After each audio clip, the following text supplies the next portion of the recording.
الحمدللہ وکفا والصلاة والسلام علی عبادہ الذین اصطفیٰ خصوصاً علی افضلہم وخاتم النبیین محمد الامین وعلی آلہ وصحبہ اجمعین اما بعد فقد قال اللہ تبارک وتعالی اعوذ باللہ من الشیطان الرجیم بسم اللہ الرحمن الرحیم هو الاول والآخر والظاہر والباطن وهو بكل شيء عليم وقال جل وعلا الله لا إله إلا هو الحي القيوم لا تأخذه سنة ولا نوم له ما في السماوات وما في الأرض من ذا الذي يشفع عنده إلا بإذنه يعلم ما بين أيديهم وما خلفهم ولا يحيطون بشيء من علمه إلا بما شاء وسع کرسیہ السماوات والارض ولا یؤودہ حفظہما وہو العلی العظیم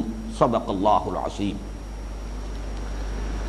پچھلی نشست میں ہم نے حقیقت و اقسام شرک کے موضوع پر 5 تمہیدی باتیں نوٹ کی تھیں، اور اس کے بعد جو بدترین اور عریاں ترین شرک ہے اور جو اللہ کے نزدیک مبغوض ترین شرک ہے، شرک فی الذات، اس کی ایک قسم جو عریاں تر ہے، مبغوض تر ہے، اور بدقسمتی سے، اور جس کو آئرنی آف فیٹ کہا جائے گا کہ قسمت کی عجیب ستم ظریفی ہے کہ وہ عریاں تر اور بدتر شرک جو ہے پیدا ہوا ان قوموں میں کہ جو انبیاء کرام کی امتوں کی حیثیت رکھتی ہیں، یا یہ کہ کم سے کم اپنے آپ کو ان کی طرف منسوب کرتی ہیں۔ اب آئیے، یہ شرک فی الذات کی دوسری صورت وہ ہے جو فلسفیانہ مذاہب میں پیدا ہوئی۔ مذاہب کی یہ تقسیم ذہن میں رکھیے، ایک ریویلڈ ریلیجنز ہیں جن کی بنیاد ہے الہامی کتابوں پر، وہ کتابیں جو اللہ تعالیٰ کی طرف سے نازل ہوئیں، اور کچھ مذاہب وہ ہیں کہ جن کی اصل بنیاد جو ہے وہ فکر اور فلسفہ ہے۔ حکماء کے مذاہب، فلسفیوں کے جو بھی ان کے غور و فکر کے نتائج تھے، انہیں عقائد کی شکل دے کر اس کی بنیاد پر مذاہب مرتب کیے گئے۔ اور یہ بات بھی نوٹ کر لیجئے کہ اصل میں انڈو چائنا کا علاقہ جو ہے یہ فلسفیانہ مذاہب کی سب سے بڑی آماج گاہ ہے پوری دنیا میں۔ فلسفہ تو یونان میں بھی پیدا ہوا، لیکن وہاں فلسفے نے مذہب کی شکل اختیار نہیں کی۔ یہ جو ہند چینی کا علاقہ، ہندوستان اور چین اور اس کے درمیان کا وہ انڈو چائنا، یہ علاقہ ہے جس میں کہ فلسفیانہ مذاہب پیدا ہوئے ہیں۔ چنانچہ ہندو مت جو کوئی ایک مذہب نہیں ہے، اس میں بہت سے مذاہب ہیں، بہت سی صورتیں ہیں، بہت سے مختلف اعتقادات، بلکہ مختلف ہی نہیں متضاد اعتقادات جو ہیں ان پر مبنی مذاہب ہیں جن کے مجموعے کا نام ہندو مت ہے۔ اسی طرح بدھ مت، اگرچہ گوتم بدھ کے بارے میں ایک خیال یہ ہے کہ وہ اللہ کے نبی تھے، لیکن بہرحال اس کو یقین کے ساتھ نہیں کہا جا سکتا، اور جو بھی تعلیم آج ان کی دنیا میں موجود ہے وہ بہرحال فلسفے کی بنیاد پر ہے۔ دعویٰ ان کا کوئی ثابت نہیں ہوتا کہ انہوں نے نبوت کا دعویٰ کیا۔ اسی طرح کا معاملہ جین مت کا ہے۔ یہ 3 تو وہ ہیں بڑے بڑے مذاہب جو ہندوستان میں پیدا ہوئے۔ پھر تاؤزم اور کنفیوشزم، یہ وہ ہے کہ جو چین اور انڈو چائنا کے علاقے میں ان مذاہب کا جو ہے وہ دور دورہ رہا ہے۔ ان مذاہب میں جو شرک آیا ہے اس کی بنیاد سمجھ لیجئے کہ وہ مسئلہ ہے کیا؟ مسئلہ ہے فلسفہ وجود کا مشکل ترین سوال، جس کو ربط حادث بالقدیم بھی کہا جاتا ہے ہمارے ہاں متکلمین کی اصطلاح میں۔ اللہ قدیم ہے، ہمیشہ سے ہے، یہ کائنات حادث ہے، پہلے نہیں تھی پھر وجود میں آ گئی۔ اب ان دونوں میں تعلق کیا ہے؟ ربط الحادث بالقدیم، یا اسی کو کہیے سادہ زبان میں خالق و مخلوق میں رشتہ کیا ہے؟ ان میں تعلق کی نوعیت کیا ہے، نسبت کیا ہے؟ اس مسئلے کو جو حل کیا گیا تو ایک تو آسان حل ہو گیا ان لوگوں کے نزدیک جو سنویت یا تثلیث کے قائل تھے۔ مثلا یہ کہ ہندو مذاہب میں وہ نظریات موجود ہیں کہ خدا بھی قدیم، مادہ بھی قدیم، دونوں قدیم ہیں۔ خدا نے مادے سے یہ مختلف شکلیں پیدا کر دی، خدا خالق ہو گیا، اور یہ مادے سے یہ مخلوقات پیدا ہو گئی۔ جیسے کہ لکڑی سے بڑھئی نے میز بنا دی، کرسی بنا دی، لکڑی پہلے تھی۔ بڑھئی جو ہے وہ لکڑی کی ابداع کرنے والا نہیں ہے، پیدا کرنے والا نہیں، لکڑی تو پہلے سے تھی۔ البتہ اس کی کاریگری اور صنائی یہ ہے کہ اس نے اس سے میز بنا دی. اسی طریقے سے لوہار نے لوہے سے پرات بنا دی، تلوار بنا دی. تو مادہ وہ بھی قدیم، خدا بھی قدیم، اور ان دونوں میں رشتہ کیا ہے؟ صانع اور مصنوع کا. اس نے بنایا ایک شے سے جو پہلے سے موجود تھی. یہ صنویت ہے. اس سے ذرا آگے جو تھوڑے سے اس میں روحانیت کے بھی قائل ہیں وہ تثلیث کے قائل ہیں. وہ تثلیث کیا ہے؟ تین قدیم ہستیاں ہیں، خدا بھی قدیم، روح بھی قدیم، مادہ بھی قدیم. اب اگر آپ تعدد قدما کو مان لیں، دو یا تین کو تو معاملہ آسان ہے، آسانی سے آدمی تصور کر سکتا ہے.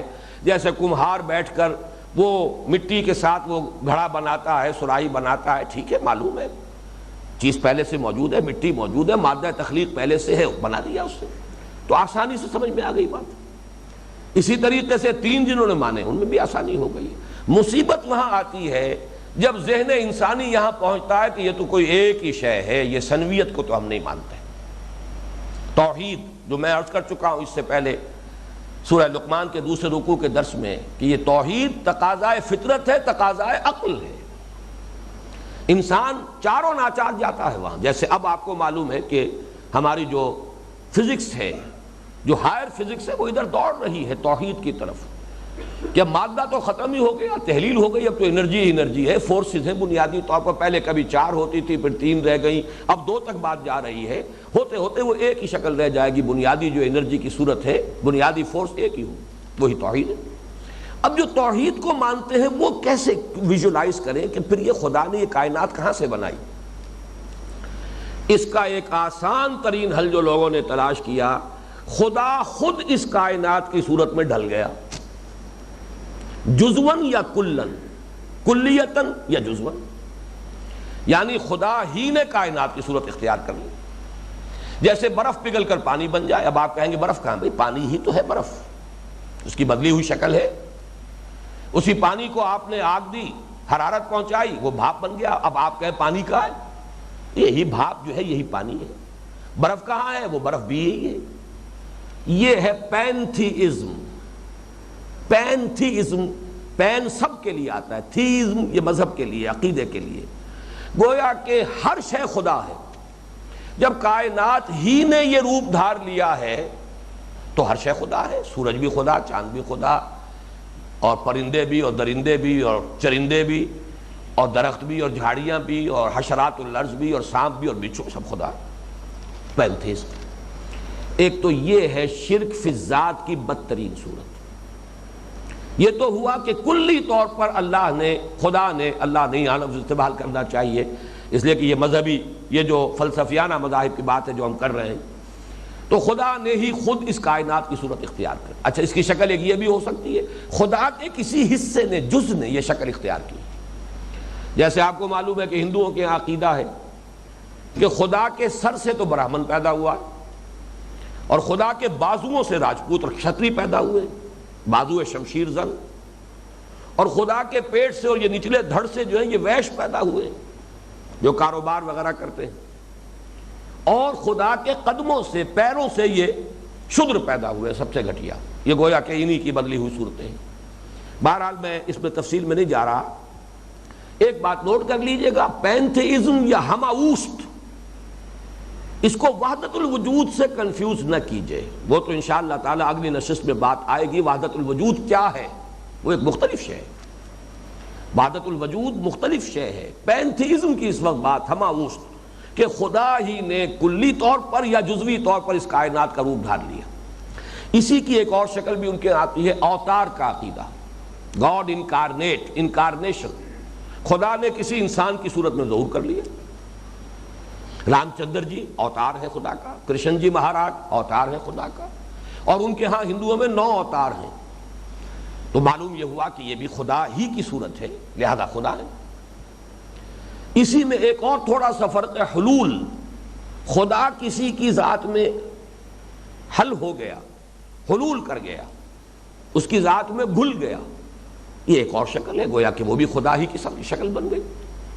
یہ مختلف صورتیں ہیں کہ جو فلسفیانہ مذاہب میں پیدا ہوئی ہیں، اگرچہ وہاں پر وحدت الوجود بھی ہے فلسفیانہ مذاہب میں ہی، چنانچہ شنکراچاریہ جو ہے وہ در حقیقت وحدت الوجود کا قائل ہے ہندوؤں میں، اور ان کے ہاں دوسرے اور فلسفی بھی ہیں، لیکن یہ ہے کہ یہ جو میں نے اس وقت بیان کیا ہے اس کو آپ وحدت الوجود کو علیحدہ رکھ دیجئے، اور پینتھیزم یا ہماوست یا گاڈ انکارنیٹ یا انکارنیشن، اوتار کا عقیدہ، حلول کا عقیدہ، یہ تین الفاظ یاد کر لیجئے تو ظاہر بات ہے کہ یہ شرک کی بڑی گھناؤنی صورتیں ہیں۔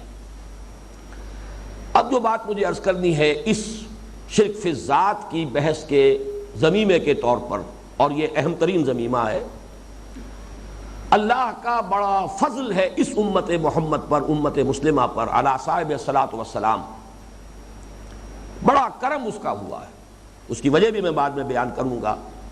یہ امت بحیثیت مجموعی اب تک اس نوع کے شرک سے محفوظ ہے۔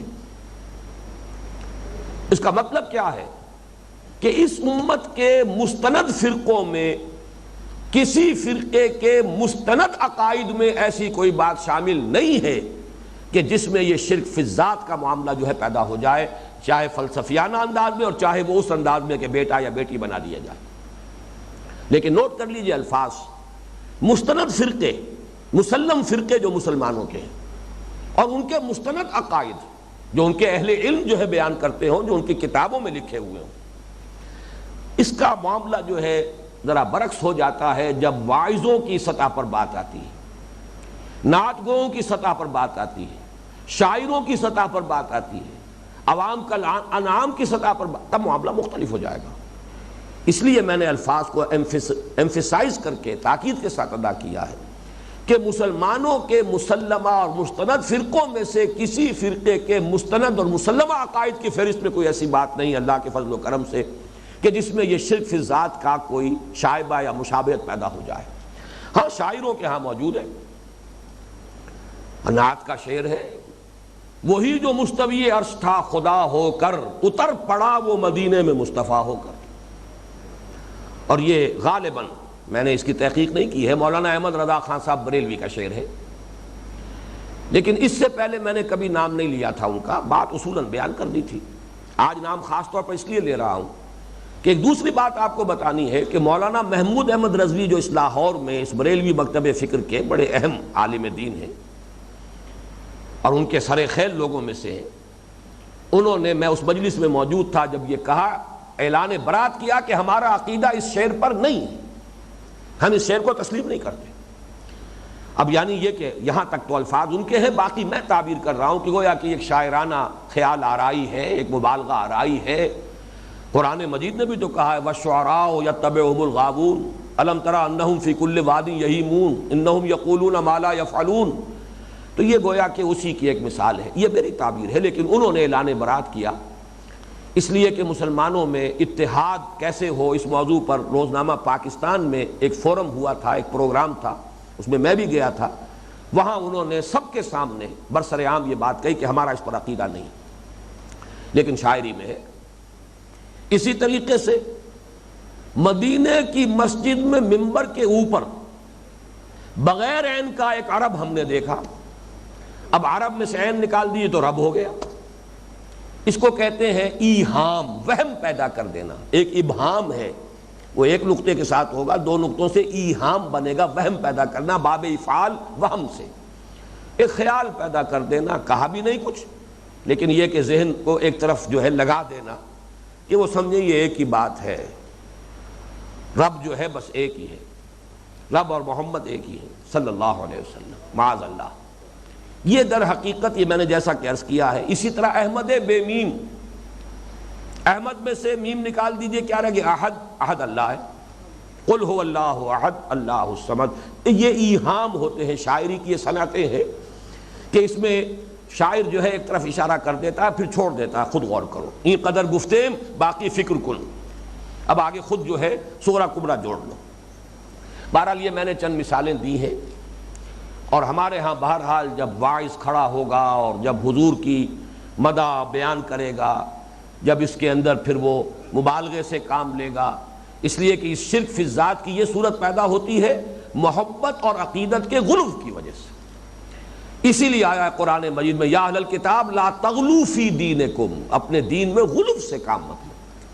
بہرحال اس میں محبت ہی کا غلوب ہے، عقیدت ہی کا غلوب ہے، کوئی حضور سے دشمنی تو نہیں ہو سکتی معاذ اللہ، لیکن یہ ہے کہ محبت میں بھی یہ مقام ایسا ہے اصل میں کہ یہاں پر بڑی احتیاط کی ضرورت ہے۔ با خدا دیوانہ باشد با محمد ہوشیار، اس کے دونوں مفہوم ہیں۔ آپ خدا کے ساتھ کبھی کوئی شکوہ شکایت بھی کر لیں کوئی بات نہیں، لیکن یہ اللہ حضور کے ساتھ بڑا محتاط اندازہ ہونا چاہیے۔ با خدا دیوانہ باشد با محمد ہوشیار، لیکن اس کا دوسرا مفہوم بھی ہے، خدا کی جتنی مدح آپ کر سکتے ہو کر جائیے، مبالغہ ہو ہی نہیں سکتا، وہ پھر بھی اس کا مقام اس سے بلند ہے جو آپ بیان کر سکیں گے، اللہ کا مقام پھر بھی اس سے بہت اعلیٰ ہے۔ لیکن یہ ہے کہ یہاں احتیاط کی ضرورت ہے۔ محمد کو صلی اللہ علیہ وسلم ایک مقام سے آپ نے اٹھا دیا تو پھر الوہیت بھی شامل کر دیں گے، یہ شرک ہو جائے گا، ان الشرک لظلم عظیم۔ یہاں احتیاط کی ضرورت ہے۔ ادبگاہ ہیس دیر آسما عرش نازک تر، نفس گم کردہ می آیت جنید و بایدی دی جا، یہاں پر امکان تو ہوتا ہے محبت کی غلوب میں آدمی جو ہے اپنے ہوش و حواس قائم نہیں رکھ پاتا، لیکن بڑی احتیاط کی ضرورت ہے۔ یہ جو میں نے عرض کیا ہے کہ یہ چیزیں جو ہمارے ہاں ہیں، یہ شاعروں کی خیال آرائی، مبالغہ آرائی، نعت گوں کی اور واعظین کی وہ جو انتہا پسندی، یہ در حقیقت وہ ہے، ورنہ واقعہ یہ ہے کہ ہمارے ہاں کے مسلمہ فرقوں کے مسلمہ اور مستند عقائد میں ایسی کوئی بات آج تک شامل نہیں ہوئی، اور یہ حقیقت ہے کہ یہ ایک بہت بڑا معجزہ ہے۔ اس لیے کہ آپ غور کیجئے، دوسرے رسولوں کی امتوں پر ذرا غور کیجئے کہ کسی رسول کی امت کو اپنے رسول سے وہ محبت اور عقیدت نہیں ہو سکتی جو امت محمد کو اپنے رسول سے ہے صلی اللہ علیہ وسلم۔ اس کے باوجود سائملٹینیس کنٹراسٹ ہے، انہوں نے خدا بنا دیا، خدا کا بیٹا بنا دیا، لیکن یہاں سب کو معلوم ہے کسی نے آج تک حضور کے بارے میں یہ نہیں کہا کہ خدا کا بیٹا ہے وہ، بلکہ یہ کنٹراسٹ اور نمایاں ہو جائے گا جب آپ اس حقیقت کو سامنے رکھیں کہ حضور کے ایک امتی کو خدا کہنے والے پیدا ہوئے۔ حضرت علی رضی اللہ تعالیٰ عنہ کے الوہیت کا عقیدہ پیدا ہوا، برملا وہ لوگ پیدا ہوئے جنہوں نے کہا کہ خدا ہے۔ حضرت علی نے انہیں جلایا ہے، عبداللہ ابن سبا اور اس کے ساتھیوں کو آگ میں جلایا ہے، اور وہ جل جانا انہوں نے پسند کیا ہے، لیکن وہ اپنے عقیدے سے تائب نہیں ہوئے۔ انہوں نے یہی کہا کہ تو رب ہے، ہمیں آزما رہا ہے، امتحان ہے، آزما لے، ہم قائم رہیں گے اپنے عقیدے میں، جان دے دی، اس لیے کہ فتنہ نہیں اٹھایا جا سکتا جب تک کہ انسان جانے دینے کو تیار نہ ہو، نہ کوئی خیر کا کام ہو سکتا ہے، نہ کوئی شر کا فتنہ اٹھایا جا سکتا۔ چنانچہ وہ عقیدہ آج تک ہے، لوگ موجود ہیں جو حضرت علی کو رضی اللہ تعالی عنہ خدا کہتے ہیں، آج بھی موجود ہیں، اور جو لوگ نہیں بھی کہتے، اب آپ سوچئے اہل تشیع کے ہاں جو غلو ہے حضرت علی کے مقام اور مرتبے کے بیان کرنے میں، اس سے تو سبھی واقف ہیں، تو سنی کہاں پیچھے ہے؟ کیا یا علی مدد کا نعرہ نہیں لگاتے سنی؟ معلوم ہوا، اور کبھی آپ نے نہیں دیکھا ہوگا کہ یا محمد مدد کا نعرہ لگے، یا محمد مسجد میں لکھا رہے گا، یا یہ کہ کہیں جلسے کے اندر ظاہر کرنے کے لیے نعرہ تکبیر، اور اس کے بعد پھر یہ کہ نعرہ رسالت میں یا محمد، یہ صرف اپنے جلسے اپنے تشخص کو نمایاں کرنے کے لیے، ورنہ یہ کہ یا محمد مدد کا نعرہ آج تک نہیں، یا علی مدد ہے، یہ ہمارے جوہلا کے ہاں بھی موجود ہے۔ یہ میں کنٹراسٹ بتا رہا ہوں آپ، بلکہ یہاں نوٹ کر لیجئے کہ حضور صلی اللہ علیہ وسلم نے یہ بات کہی تھی حضرت علی سے کہ اے علی، تمہارے ساتھ بھی وہی معاملہ ہوگا جو حضرت عیسیٰ کے ساتھ ہوا تھا۔ ایک گروہ ان کی دشمنی میں اس حد تک چلا گیا، اس انتہا کو کہ انہیں مرتد قرار دیا، ولد الزنا قرار دیا، واجب القتل قرار دیا، اور بس پڑتے انہوں نے سولی پر چڑھا کر دم لیا۔ یہ دوسری بات ہے اللہ نے کیا معاملہ کیا۔ اور ایک دوسرا گروہ ان کی عقیدت کی اس غلو کے اندر اس انتہا کو پہنچا کہ خدا کا بیٹا بنا دیا۔ اے علی تمہارے ساتھ بھی یہی ہوگا۔ چنانچہ آپ کو معلوم ہے خوارج نے حضرت علی کو مرتد قرار دیا، واجب القتل قرار دیا، اور ایک بدبخت خارجی نے حضرت علی کو شہید کیا۔ اس انتہا تک پہنچے، اور دوسری انتہا یہ کہ ان کو خدا کہنے والے پیدا ہو گئے، اور وہ تو خیر پیدا ہوئے، عبداللہ ابن سبا اس کے ساتھی نصیریوں کا عقیدہ آج تک بھی یہی ہے۔ اور اس سے بھی آگے بڑھ کر نوٹ کیجئے، یہ اوتاروں کا جو معاملہ میں نے گنوایا تھا شرک فی الذات میں، ہندوؤں میں 9 اوتاروں کا تصور ہے۔ اسماعیلیوں نے جب آ کر ہندوستان میں اپنے مذہب کی تبلیغ کی تو انہوں نے اس کو پیلیٹیبل بنانے کے لیے یہاں کے مقامی ہندوؤں کے لیے یہی لفظ استعمال کیا، حضرت علی کو دشم اوتار قرار دیا۔ 9 اوتار تم پہلے سے مانتے ہو، ایک اور مان لو، کیا بگڑ جائے گا؟ حضرت علی کو اوتار، دشم اوتار، اسماعیلی فرقے کی جو اہم ترین کتاب ہے اس کا نام دشم اوتار ہے، اوتار۔ تو میں یہ سب کچھ اس لیے بیان کر رہا ہوں کہ کنٹراسٹ واضح ہو جائے کہ کس قدر حفاظت ہے جو محمد الرسول اللہ صلی اللہ علیہ وسلم کی ہوئی ہے، کتنا بڑا معجزہ ہے کہ محبت اور عقیدت کا وہ معاملہ کہ جو امت مسلمہ کو، امت محمد کو رہا آن حضور کے ساتھ صلی اللہ علیہ وسلم، اسے دیکھیے اور پھر یہ دیکھیے کہ ان کے ایک امتی کو کیا نسبت ہے نبی کی اور امتی کی۔ امتی کو خدا کہنے والے پیدا ہوئے۔ میں آج جب سن رہا تھا اپنا پچھلا کیسٹ تو اس میں یہ الفاظ بھی میں کہہ گیا ہوں، آج پھر دہرا رہا ہوں، صرف یہ کہ نقل کفر نباشت والی بات ہے، یہ سمجھیے کہ جو بات کہہ رہا ہوں سمجھانے کے لیے۔ حضرت مسیح کو تو خدا کا بیٹا قرار دیا، حضرت علی کو خدا قرار دیا، اور حضور نبی ہیں، یہ امتی ہیں، تو گویا کہ اس نسبت سے تو کم اس حوالے سے نسبت کہی جائے تو خدا کا باپ بنیں گے حضور صلی اللہ علیہ وسلم۔ باپ تو ہے نا حضور حضرت علی کے، اس لیے کہ خسر ہے اور خسر بھی باپ ہے، باپ کی جگہ پر ہے۔ اس کنٹراسٹ کو واضح کرنے کے لیے کہہ رہا ہوں، پھر سوچئے کہ یہ کس قدر معجزہ، کتنی بڑی حفاظت ہے، کتنا بڑا فضل ہے، کتنا بڑا کرم ہے جو اس امت پر ہوا۔ تعرف الاشیاء باسدادھا، جب تک کنٹراسٹ سامنے نہ آئے حقیقت کھلتی نہیں۔ اس کا سبب کیا ہے یہ بھی سمجھ لیجئے۔ سبب یہ ہے کہ حضور آخری نبی ہیں۔ حضرت عیسیٰ کے بارے میں غلو ہوا، گمراہی کے عقیدے ایجاد کیے گئے، حضور نے آ کر تصحیح کر دی۔ اگر حضور کے ساتھ یہ معاملہ ہو جائے تو اب تصحیح کرنے کے لیے کون آتا؟ یہ ختم نبوت کا لازمی تقاضا ہے۔ ختم نبوت کا ایک لازمی تقاضا آپ کو معلوم ہے، قرآن کی حفاظت کا ذمہ اللہ نے لے لیا۔ حالانکہ تورات بھی اللہ کی کتاب تھی، اس کی حفاظت کا ذمہ نہیں لیا۔ اللہ ذمہ لے لیتا تو اس میں تحریف ممکن نہیں تھی، اور قرآن کی حفاظت کا ذمہ اللہ نہ لیتا تو اب تک کبھی کی تحریف ہو چکی ہوتی، اس کے ترجموں میں تحریف ہو چکی ہے، تفسیروں میں تحریف ہو چکی ہے۔ صرف متن محفوظ ہے، اس لیے محفوظ ہے کہ اللہ نے اس کا ذمہ لیا۔ کیوں لیا ہے؟ یہ آخری کتاب ہے، یہ مسخ ہو جائے، اس میں تحریف ہو جائے تو تصحیح کیسے ہوگی؟ اسی طرح حضور آخری نبی، آخری رسول، ان کی شخصیت مسخ کر دی جائے معاذ اللہ، ان کی حیثیت بدل دی جائے تو پھر کون ہوگا جو آ کر جو درست مقام اور مرتبہ ہے محمد کا صلی اللہ علیہ وسلم اسے بیان کرے؟ تو یہ در حقیقت ایک منطقی تقاضا ہے کہ اس کو اللہ تعالیٰ نے پورا کیا ہے۔ اب نوٹ کیجئے کہ یہ جو حفاظت ہوئی ہے اصلاً تو ہم کہیں گے یہ قدرت خداوندی کا مظہر ہے، اللہ کا فیصلہ ہے، اللہ کی قدرت سے ہوا، لیکن اس میں اللہ تعالیٰ کی طرف سے اور خود حضور کی طرف سے جو احتیاطیں ہوئی ہیں ان کو ضرور ذرا نوٹ کر لیجئے۔ یہ گویا کہ اسباب ہیں، جیسے قرآن مجید کی حفاظت تو اللہ کر رہا ہے، لیکن اس کا ذریعہ بنا دیا حفظ کا نظام۔ یہ جو حافظ لوگ قرآن کو یاد کرتے ہیں، پھر رمضان مبارک آتا ہے تو ایک جشن کی کیفیت ہوتی ہے، حفاظ دورہ کر رہے ہیں، اللہ نے ایک ذریعہ بنایا عالم اسباب میں۔ اسی طریقے سے حضور کی شخصیت کو اس غلو سے بچانے کے لیے اللہ تعالیٰ نے اسباب کیا پیدا کی؟ یہ 3 کیٹیگریز میں نے ان کو نوٹ کیا ہے، اور 3 ضرب 3 9 امور ہیں، وہ نوٹ کر لیجئے۔ سب سے پہلے یہ کہ قرآن مجید میں حضور کی بشریت کو بہت واشگاف الفاظ میں، بڑے تکرار کے ساتھ، بڑے اعادے کے ساتھ بار بار سامنے لایا گیا۔ سورہ بنی اسرائیل میں فرمایا گیا، قل، اے نبی کہہ دیجئے، سبحان ربی هل كنت الا بشرا رسولا، پاک ہے میرا رب، میں تو اس کے سوا اور کیا ہوں کہ بشر ہوں اور رسول ہوں، اللہ تعالیٰ کا بھیجا ہوا ہوں، اس کے سوا میری تو کوئی حیثیت نہیں، میں بشر ہوں۔ اور سورہ کہف کی آخری آیت جو ہے یہ اس پر ضربہ سنام ہے قرآن مجید کا۔ اور یہاں تقابل کر لیجئے سورہ بنی اسرائیل کی آخری آیت، وہ بھی توحید کا بہت بڑا خزانہ، لیکن وہاں اللہ تعالیٰ کے مقام رفیع کو برقرار رکھا گیا کہ اسے نہ گرا دینا کہیں۔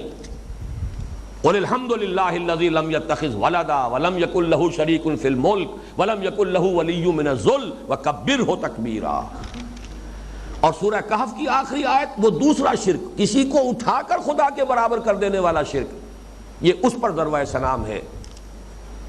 قل انما انا بشر مثلکم یوحی الی انما الہکم الہ واحد، کہہ دیجئے میں تو بس تمہاری طرح کا ایک بشر ہوں، ہاں مجھ پر وحی ہوئی ہے، اور اس وحی کا اہم ترین نقطہ یہ ہے کہ تمہارا الہ ایک ہی الہ ہے۔ فمن كان يرجو لقاء ربه فليعمل عملا صالحا ولا يشرك بعبادة ربه احدا۔ تیسرا مقام اس میں نوٹ کیجئے، سورہ تغابن کی آیات 5 اور 6، وہاں قاعدہ کلیہ کے طور پر آیا ہے کہ تمام انبیاء کے ساتھ یہی معاملہ ہوا کہ جب وہ قوموں کے پاس آئے اپنے دعوی نبوت کے ساتھ تو ان کی نفی اسی بنیاد پر کی گئی کہ تم تو بشر ہو۔ الم یاتکم نبأ الذین کفروا من قبل فذاقوا وبال امرهم ولهم عذاب علیم ذلک بانہ کانت تأتیہم رسلہم بالبینات فقالوا ابشر یہدوننا فکفروا وتولوا واستغنى اللہ واللہ غنی حمید۔ یہی شے ہمیشہ لوگوں نے ایک بہانہ اختیار کیا تھا، تم تو ہمارے جیسے بشر ہو، کیا بشر ہمیں ہدایت دیں گے؟ کیا بشر اللہ رسول بنا کر بھیجے گا؟ ہم ماننے کو تیار نہیں۔ اور اس کو نوٹ کر لیجئے کہ وہی بیماری جیسے کہ خون میں خرابی ہو، پھوڑا کبھی ادھر نکل آئے گا کبھی ادھر نکل آئے گا، مرض تو ایک ہے، پھوڑے دو جگہ نکلے ہیں، خرابی ایک ہے۔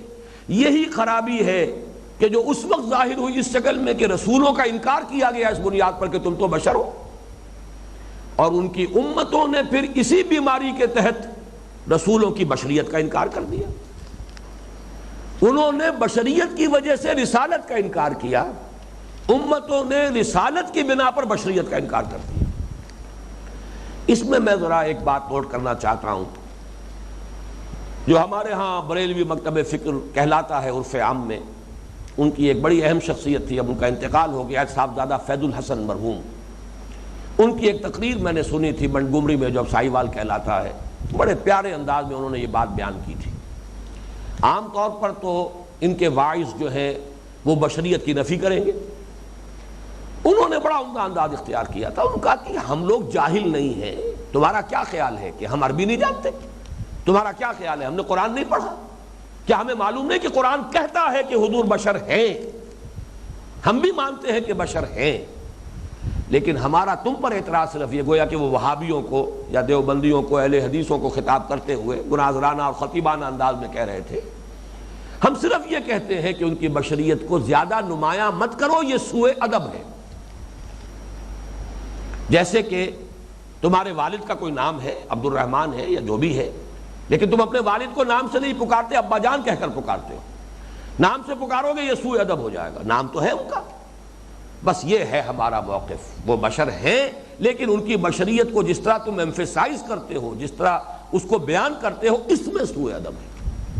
بہرحال یہ میں چاہتا ہوں کہ وہ باتیں سامنے آئیں کہ جن سے یہ جو خلیج جو بہت بڑھ گئی ہے ان میں کچھ کمی ہو سکے، اللہ تعالیٰ کرے۔ تو معلوم یہی ہوگا، جیسا کہ میں عرض کر چکا ہوں، کہ جو مسلمہ فرقے ہیں ان کے مسلمہ عقائد میں ایسی بات موجود نہیں، ان کے اہل علم سے بات کریں گے تو بات کچھ اور سامنے آئے گی، ان کے نعت گو اور ان کے جو بھی واعظین ہیں ان کا انداز کچھ اور ہوگا، وہ تو زمین و آسمان کے قلابے ملائیں گے، یہ ان کی ضرورت ہے، پیشہ ورانہ ضرورت ہے۔ اب آئیے دوسری بات، قرآن مجید میں حضور پر صلی اللہ علیہ وسلم وقتاً فوقتاً جتنی سخت الفاظ میں گرفت کی گئی، واقعہ یہ ہے کہ بسا اوقات آدمی گھبرا جاتا ہے، وہاں ترجمہ کرتے ہوئے زبان لڑکھڑاتی، کیا کریں یہاں، عربی زبان ہے ترجمہ کریں لیکن وہ سوء ادب ہے، ہماری زبان جو رکتی ہے موجود، وہ بھی در حقیقت میرے نزدیک اسی لیے کہ وہ مقام، جیسا کہ کہا ہے شیخ ابن عربی کا یہ شعر مجھے بہت پسند ہے، الرب رب وان تنزل والعبد عبد وان ترقا، رب رب ہی ہے خواہ کتنا ہی نزول اختیار فرما لے، جیسے کہ آیا ہے حدیث میں، رات کے پچھلے پہر اللہ تعالیٰ سمائے دنیا تک نزول فرماتا ہے، چاہے وہ ساتویں آسمان پر عرش پر ہو تب بھی اللہ ہے، اور یہاں اگر نزول فرما لیا کیسے نزول فرماتا یہ ہمیں نہیں معلوم، لیکن حدیث میں نزول ہے، ہم کیفیت نہیں جانتے، اس کے اوپر ہمارا حضور کی دی ہوئی خبر ہے، ہم اسے تسلیم کریں گے، لیکن یہ کہ اس نزول سے وہ رب ہی رہتا ہے، اس کے اندر کوئی کمی نہیں آ جاتی۔ والعبد عبد وان ترقى، بندہ بندہ ہی رہتا ہے خواہ کتنا ہی ترقی کر لے، کتنا ہی اونچا چلا جائے۔ حضور 7ویں آسمان پر پہنچ گئے، سدرۃ المنتہا پر پہنچے، تب بھی عبد ہی تھے۔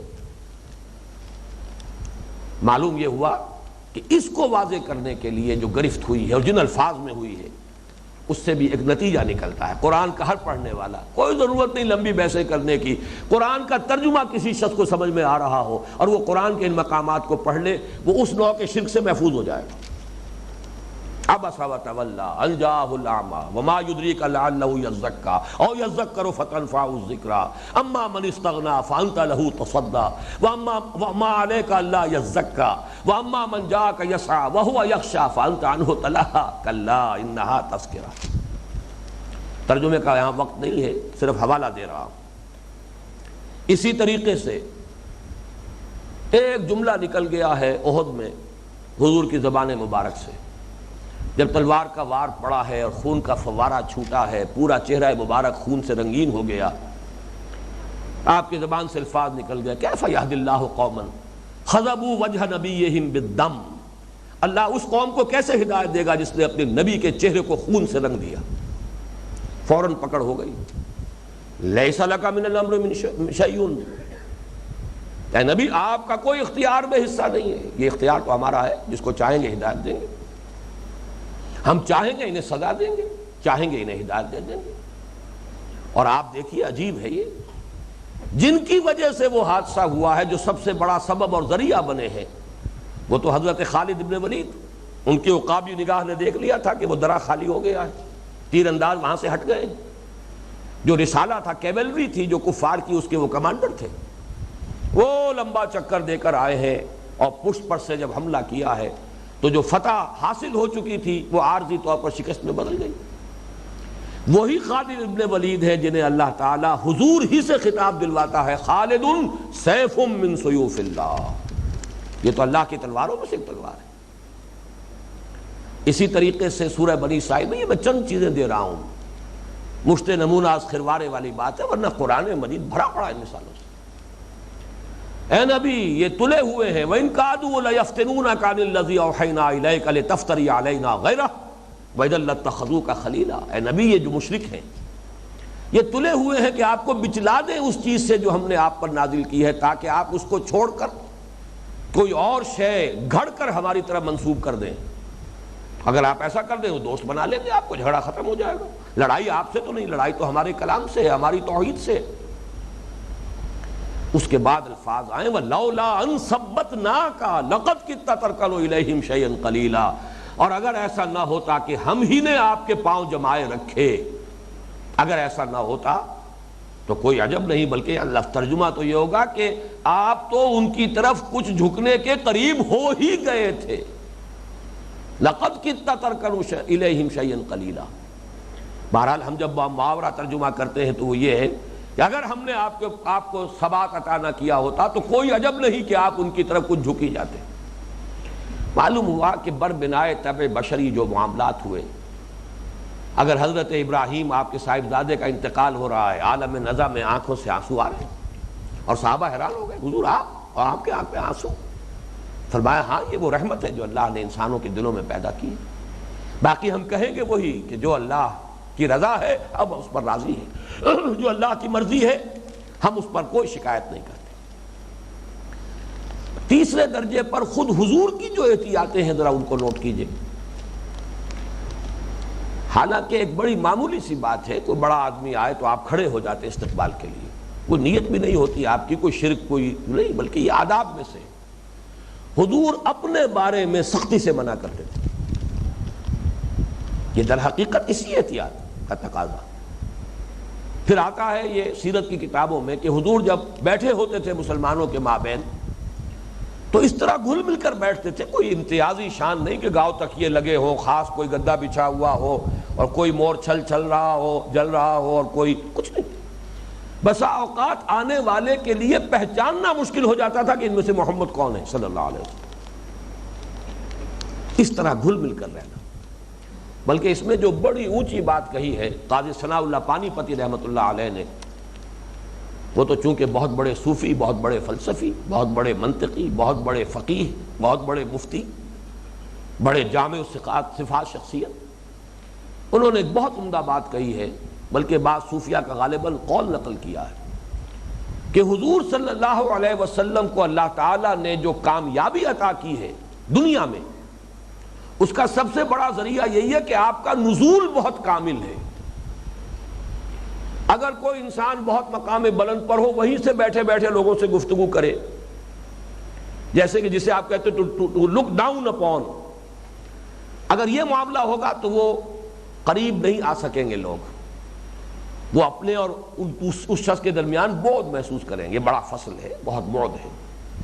اگر آپ نیچے آ گئے، نزول، حضور کا نزول بہت کامل ہے، اتنے نیچے اترے ہیں کہ انسانوں کے ساتھ عام صف میں آ کر گھل مل کر ان کے برابر، انسانی سطح پر سارے معاملات، یہ نہیں کہ وہ جیسے حضرت مسیح علیہ السلام کا معاملہ ہے، اگر آپ پڑھیں گے بائبل تو آپ کو نظر آئے گا قدم قدم پر وہ اپنے ساتھیوں کو ڈانٹتے تھے، قدم قدم، معلوم ہوتا تھا بہت فصل ہے، بہت بعد ہے حضرت مسیح کے مقام میں اور یہ جو ان کے ساتھی، یہ معاملہ آپ کو حضور کے ہاں نظر نہیں آئے گا۔ پھر یہ کہ بشر کی حیثیت سے آپ نے یہاں تک بھی کہنے میں کہیں کوئی قباحت محسوس نہیں کی، مجھے تمہاری اس دنیا میں سے جو چیزیں پسند ہیں ان میں سے آپ نے عورتوں کا بھی شمار کیا، عورتیں پسند ہیں۔ بظاہر یہ بات بڑی ہلکی سی لگے گی کسی روحانی شخصیت کی طرف سے اور کسی دینی شخصیت کی طرف سے، لیکن نہیں، خوشبو پسند ہے اور عورتوں سے۔ قرآن مجید میں آیا ہے وَلَوْ أَعْجَبَكَ حُسْنُهُنَّ، اے نبی بس اب آپ کے لیے اب آئندہ کسی نکاح کی اجازت نہیں ہے، خواہ کسی خاتون کا حسن آپ کو بہت ہی آپ کی نگاہوں میں کھب جائے تب بھی نہیں۔ یہ اس قدر صراحت، اتنی وضاحت، بشریت کی سطح پر اپنے آپ کو پیش کرنا، یہ بھی در حقیقت ایک بہت ہی بڑا ذریعہ بن گیا ہے اس احتیاط کا، جس کا نتیجہ یہ نکلا کہ اس نوع کے شرک میں یہ امت ملوث نہیں ہوئی۔ اسی میں ایک آخری بات میں آپ کو بتا رہا ہوں کہ ایک صحابی نے ایک موقع پر ایسے ہی جیسے کہ گفتگو ہوتی ہے عام انداز میں کہہ دیا ما شاء اللہ و ما شئت، اے نبی جو اللہ چاہے اور جو آپ چاہیں۔ فوراً آپ نے گرفت فرمائی، ٹوک دیا اجعلتنی للہ ندن، کیا تم نے مجھے اللہ کا مد مقابل بنا دیا؟ مشیت تو صرف اللہ کی، وہ جو چاہتا ہے ہوتا ہے، میری مشیت کو تو کوئی دخل نہیں ہے۔ ویسے یہ کہ یہ الفاظ اس حدیث میں نہیں ہے، لیکن میں اس کی وضاحت کے لیے کہہ رہا ہوں کہ میرے ساتھ تو یہ معاملہ بھی قرآن میں کہہ دیا گیا کہ اِنَّكَ لَا تَهْدِي مَنْ أَحْبَبْتَ وَلَٰكِنَّ اللَّهَ يَهْدِي مَن يَشَاءُ، اے نبی آپ کو یہ اختیار حاصل نہیں کہ جس کو چاہیں ہدایت دے دیں، جس کو چاہیں لے آئیں ہدایت کے راستے پر، یہ تو اللہ ہی کا اختیار ہے، جس کو چاہتا ہدایت دیتا۔ مشیت تو اس کی ہے۔ اگر مشیت پہ محمدی پر صلی اللہ علیہ وسلم ہدایت و ضلالت کے فیصلے ہو جاتے تو کم سے کم ابو طالب اس دنیا سے ایمان کے بغیر رخصت نہ ہوتے۔ کیسے ممکن تھا؟ کتنی محبت، محسن ہے ابو طالب، کس درجے حفاظت کی ہے حضور کی، ڈھال بنے رہے ہیں۔ مشرکین مکہ کے راستے میں سب سے بڑی رکاوٹ ابو طالب کی شخصیت تھی، اسی لیے جب ان کا انتقال ہو گیا فیصلہ کر دیا کہ اب قتل کر دو ان کو، اس لیے کہ اب جو سیادت تھی بنو ہاشم کی وہ آ گئی تھی ابو لہب کے ہاتھ میں، وہ تو خود سب سے بڑا کٹر دشمن حضور کا، کوئی رکاوٹ نہیں رہی، اسی لیے حضور طائف گئے۔ بہرحال صرف اس وقت یہ عرض کرنا تھا کہ اگر اسی پر طے ہونا ہوتا، اور میں یہ سمجھتا ہوں یہ مثال اللہ نے رکھی ہی اس لیے تاکہ یہ حقیقت واضح ہو جائے مشیت اسی کی ہے، جیسے کہ فرمایا گیا وَمَا تَشَاءُونَ إِلَّا أَن يَشَاءَ اللَّهُ، تمہارے چاہے کچھ نہیں ہو سکتا جب تک کہ اللہ نہ چاہے۔ تو معلوم یہ ہوا کہ یہ ہے وہ انداز جس کو قرآن نے اور پھر خود حضور نے صلی اللہ علیہ وسلم اس درجے ملحوظ رکھا ہے ان احتیاطوں کو، جس کا یہ عالم اسباب میں اس کا یہ نتیجہ نکلا ہے کہ یہ شرک فی الذات کی وہ گھناؤنی صورت جو دوسرے انبیاء اور رسل کی امتوں میں پیدا ہوئی ہے، اللہ تعالیٰ کے فضل و کرم سے اس امت کو اللہ تعالیٰ نے اپنے فضل و کرم سے اسے تاحال محفوظ رکھا ہے اور انشاءاللہ تا ابد محفوظ رکھے گا۔ البتہ اس کے ضمن میں تھوڑی سی ایک وضاحت میں کر دوں، اس لیے کہ اب وقت ختم ہو رہا ہے۔ میں تو چاہتا تھا کہ شرک صفات کی بحث بھی آج آدھی ضرور ہو جاتی، لیکن وہ ممکن نہیں ہے، اب یہ تو اگلی نشست ہی میں اس کو شروع کروں گا۔ آج چونکہ میں نے کافی ایمفیسائز کیا ہے، زور دیا ہے، اور میں نے کیا دیا، قرآن مجید کے الفاظ ہے انما انا بشر مثلکم۔ اس کے ساتھ یہ بھی نوٹ کر لیجئے کہ اس کو بالکل اپنے اوپر قیاس کر لینا بھی بہت بڑی غلطی ہوگی۔ وہ حدیث بھی موجود ہے کہ حضور نے فرمایا ایکم مثلی۔ جب کچھ صحابہ نے کہا کہ آپ صوم وصال رکھتے ہیں، صوم وصال یہ ہے کہ آج آپ نے روزہ رکھا، شام کو افطار نہیں کیا، رات بھر بھی اسی طرح روزے میں، اگلا دن پھر روزہ، 2 دن کا صوم وصال ہو گیا، 3 دن کا ہو گیا۔ حضور رکھتے تھے، لیکن صحابہ کو منع کیا۔ جب انہوں نے یہ عرض کیا کہ آپ رکھتے ہیں لیکن آپ ہمیں روک رہے ہیں، آپ نے فرمایا ایکم مثلی، تم میں سے کون ہے جو مجھ جیسا ہو؟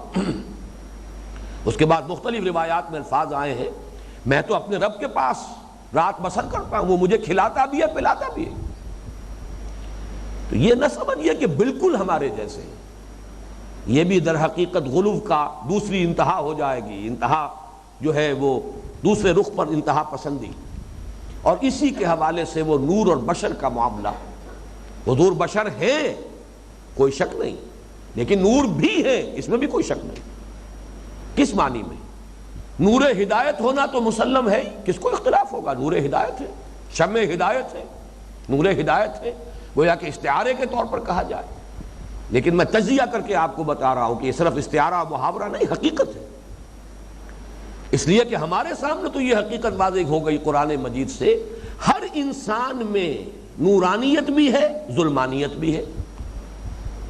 اس کا وجود روحانی، یہ روح جو ہے نورانی شے ہے، میرے وجود میں بھی نورانیت ہے، آپ کے وجود میں بھی ہے، لیکن ساتھ ہی ظلمانیت بھی ہے، تاریکیاں بھی ہیں۔ ہمارا نفس امارہ، ہمارا حیوانی وجود، ہمارا اڈ لبیڈو، یہ ظلمانیت ہے، تاریکیاں لیے ہوئے۔ تو گویا کہ ہم بھی مجموعہ ہیں نورانیت و ظلمانیت کا۔ نقطہ نوری کے نام او خودی، زیر خاک ماں شرار زندگی، اور ہے نور تجلی بھی اسی خاک میں پنہاں، غافل تو نرا صاحب ادراک نہیں ہے۔ اب اس موضوع پر حقیقت زندگی کے عنوان سے اور عظمت صوم کے عنوان سے میری تحریریں موجود ہیں تفصیلاً۔ اب صرف ایک بات نوٹ کر لیجئے، ہماری ظلمانیت ہماری روحانیت پر غالب ہے، نورانیت پر غالب ہے۔ ہماری نورانیت ٹمٹماتے ہوئے چراغ کے مانند ہے، کبھی تھوڑی سی روشنی ہو گئی پھر کبھی اندھیرا چھا گیا۔ نفس لوامہ کی ایک کیفیت ہے۔ حضور صلی اللہ علیہ وسلم کی شخصیت مبارکہ میں آپ کی نورانیت کو فیصلہ کن غلبہ حاصل ہوا آپ کی اس ظلمانیت پر، یا نفس کے جو بھی تقاضے تھے ان پر، جس کو حضور نے یوں بھی تعبیر کیا جب آپ نے فرمایا ہر انسان کے ساتھ ایک شیطان ہے، تو کسی صحابی نے پوچھ لیا کہ آپ کے ساتھ بھی ہے؟ فرمایا ہاں ہے، لیکن میں نے اسے مسلمان کر لیا ہے۔ گویا کہ اپنے اس وجود حیوانی کے تقاضوں پر اس درجے غالب تھے محمد الرسول اللہ صلی اللہ علیہ وسلم، یا یوں کہیے کہ آپ کی نورانیت یا روحانیت اس درجے غالب تھی آپ کی بشریت پر کہ اگر یہ کہا جائے کہ آپ نور مجسم تھے تو اس میں کوئی مبالغہ نہیں۔